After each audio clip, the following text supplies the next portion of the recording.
learning English, you're listening to this show, what can you do? That's the question today. What can you do in that moment when someone talks over you, right? To hold your ground.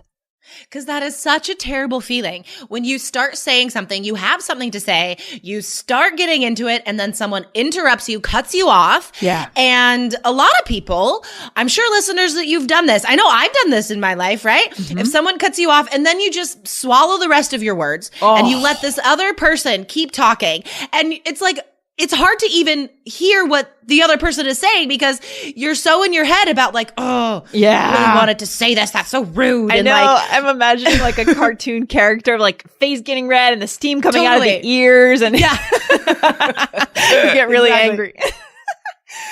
Totally. So let's do it. Let's jump into this role play. So I'll be A, and you can be B, and let's just do it, and we'll show our listeners how it's done. Are you ready? Okay. Yeah, perfect.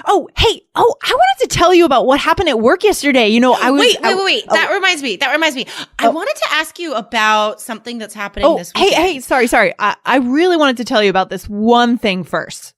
Oh, okay. See See how smooth that is? Yeah, no, that was great. So it was brief, but it was very natural, right? So what did you use there, right? To kind of, to grab the space. So the person that is interrupting, they'll just like cut you off mid-word, yes, right? And be like, wait, hold on. Oh, I wanted to say something, right? And usually they're speaking quite fast because they're also excited to share. But you know what?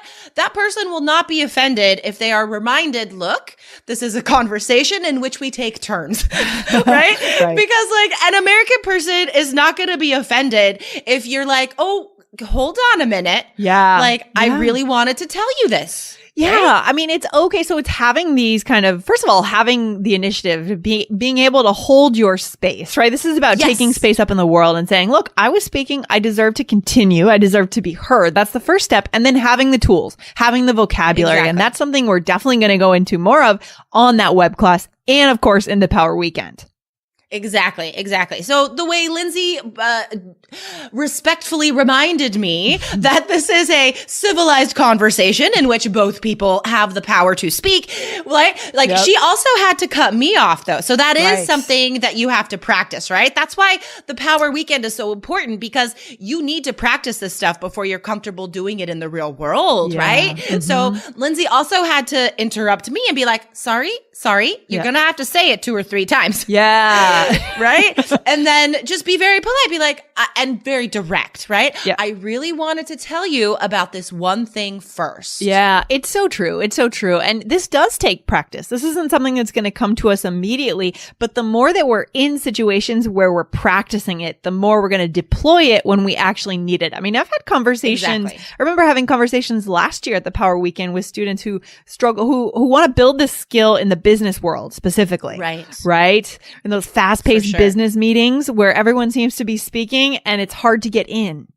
Exactly. And that's due to not having these skills and not having practiced them for sure.